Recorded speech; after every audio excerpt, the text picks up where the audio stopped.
Assalamualaikum warahmatullahi wabarakatuh. Di sini saya perwakilan dari kelompok 5 akan mempresentasikan mengenai hubungan termokline, holokline, dan pinokline terhadap ekosistem.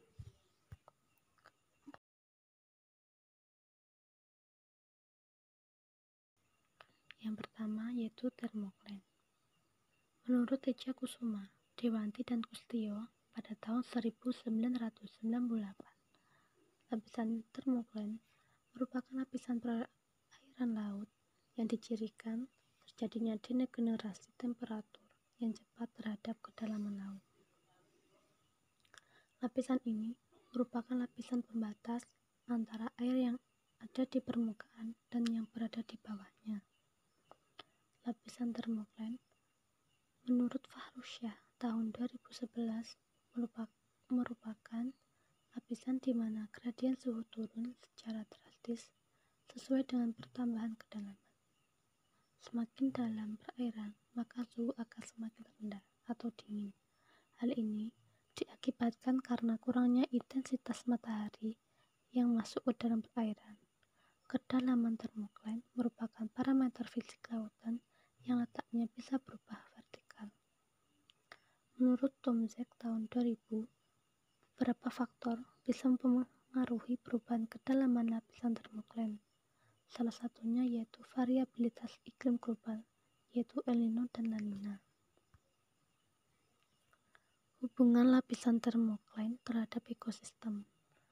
Yang pertama, upwelling menyebabkan lapisan termokline subur dan kaya akan nutrien. Daerah upwelling juga ditandai dengan banyaknya kandungan oksigen di wilayah tersebut. Oksigen dan nutrien sangat dibutuhkan oleh organisme dan makhluk hidup. Yang kedua, berhubungan dengan suhu perairan, harus diketahui bahwa organisme air memiliki kisaran toleransi yang berbeda-beda terhadap suhu media tempat hidupnya. Terdapat organisme yang memiliki kisaran toleransi yang luas, dan ada pula yang memiliki kisaran toleransi yang sempit. Suhu memiliki keadaan yang fluktuasi atau berubah-ubah.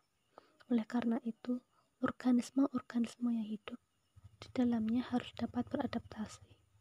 Namun, organisme-organisme tersebut memiliki batas toleransi dalam kemampuan beradaptasi untuk mempertahankan hidup. Hal ini sesuai dengan pendapat Campbell pada tahun 2010 yang menjelaskan bahwa suhu merupakan salah satu pembatas dari pola distribusi. Kondisi tersebut menyebabkan perbedaan signifikan jenis organisme hidup pada daerah yang memiliki letak geografis atau kedalaman yang berbeda.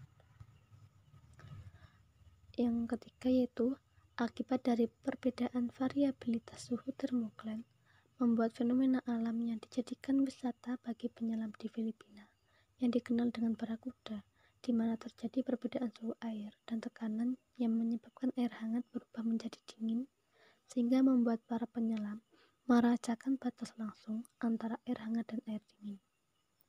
Yang keempat, pada saat musim dingin, suhu air permukaan akan turun karena pendinginan malam hari mendominasi perpindahan panas.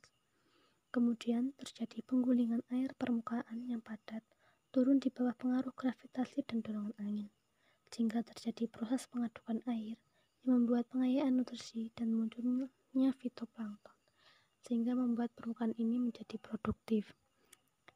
Yang kelima, di lautan terbuka, termokline dicirikan oleh gradien kecepatan suara negatif yang dapat memantulkan sonar aktif dan sinyal akustik yang sangat penting dalam peperangan kapal. Sinyal ini berasal dari diskontinuitas impedansi akustik air yang disebabkan oleh perubahan densitas yang tiba-tiba. Yang kedua yaitu holokline, merupakan lapisan dengan perubahan salinitas yang relatif besar. Nilai salinitas air laut akan semakin besar dengan bertambahnya kedalaman. Perubahan terbesar pada salinitas terjadi pada kedalaman antara 100 sampai 1000 meter. Berikut ini merupakan gambar dari peristiwa holokline. Hubungan lapisan holokline pada ekosistem. Salinitas di samping suhu merupakan faktor abiotik yang sangat menentukan penyebaran biota laut. Perairan dengan salinitas lebih rendah atau lebih tinggi daripada pergoyangan normal air laut merupakan faktor penghambat atau limiting factor untuk penyebaran biota laut tertentu. Fenomena terjadinya pertemuan dua warna air atau halocline terjadi akibat pertemuan dua arus air laut yang memiliki kandungan garam yang berbeda. Yang satunya memiliki kandungan garam tinggi dan yang satunya lagi memiliki kadar garam rendah. Sehingga nampak dua warna arus air laut yang berbeda. Fenomena ini tidak membahayakan, namun hanya sedikit ikan atau makhluk hidup yang tinggal di sekitar fenomena ini. Yang terakhir yaitu pinocline, merupakan lapisan perairan di mana terjadi kenaikan densitas berdasarkan meningkatnya kedalaman.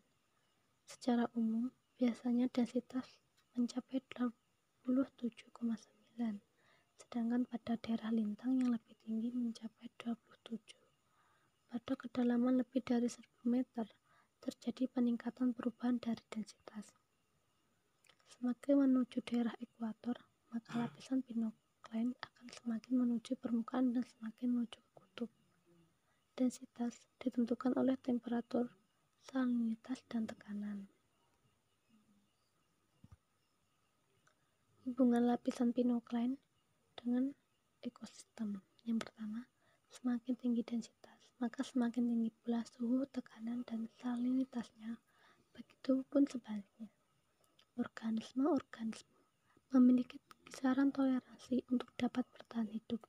Salah satunya yang menjadi kisaran toleransi pada organisme tersebut adalah suhu air, kadar garam atau salinitas, dan pH yang membatasi distribusi suatu spesies.